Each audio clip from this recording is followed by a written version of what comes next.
Hello everyone. So we are discussing the back exercise questions of the chapter Classification of Elements and Periodicity in Properties. And today we will discuss question number 22.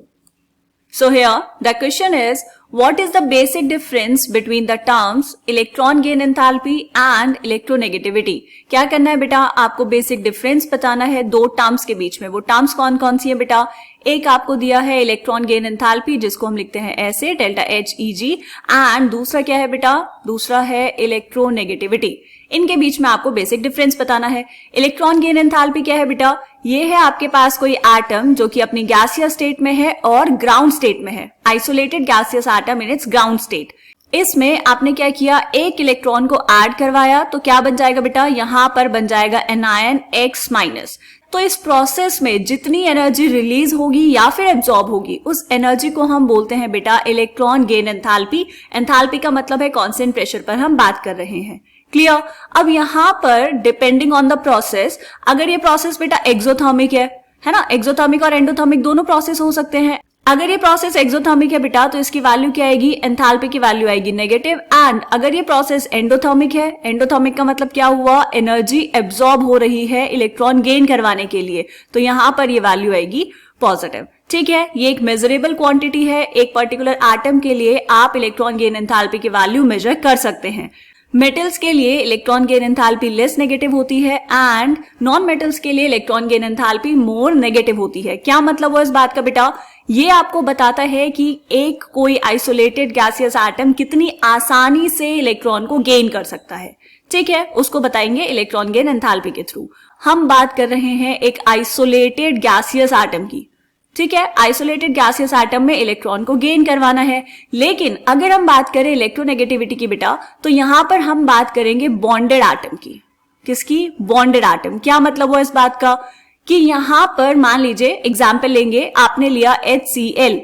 अब ये जो दोनों elements है आपके पास, अगर आप chlorine की electronegativity की बात करेंगे तो हम कहेंगे इसकी इलेक्ट्रोनेगेटिविटी ज्यादा है.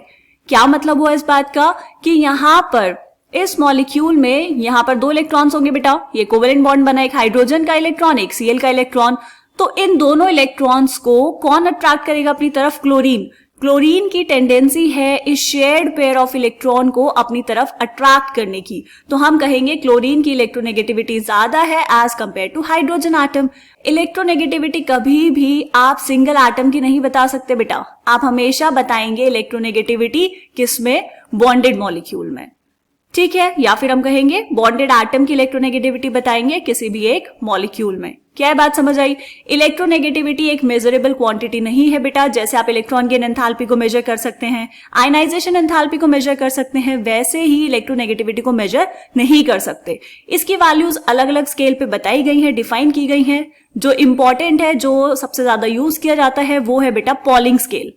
क्या है? Polling scale. अब पॉलिंग स्केल पे बताया गया है कि जो फ्लोरीन है उसकी इलेक्ट्रोनेगेटिविटी सबसे ज्यादा होती है, अप्रोक्सीमेटली 4 के इक्वल.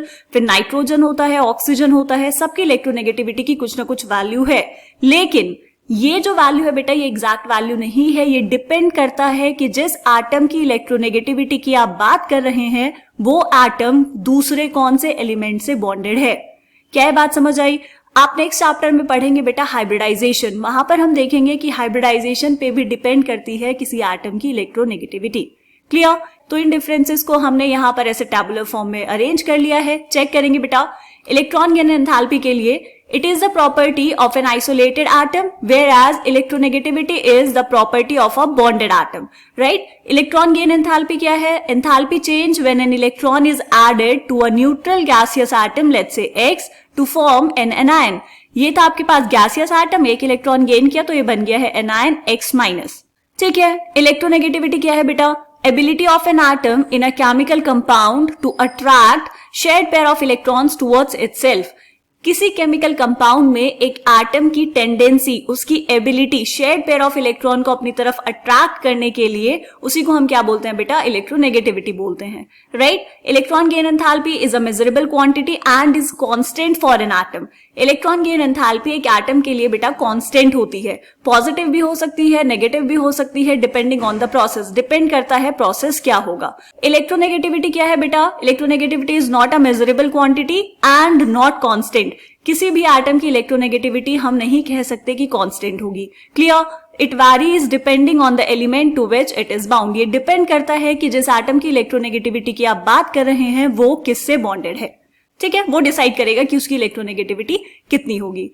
क्या ये बात समझ आई बेटा? तो ये था basic difference between electron gain enthalpy and electronegativity. मिलेंगे नेक्स्ट क्वेश्चन में, तब तक के लिए बाय बाय।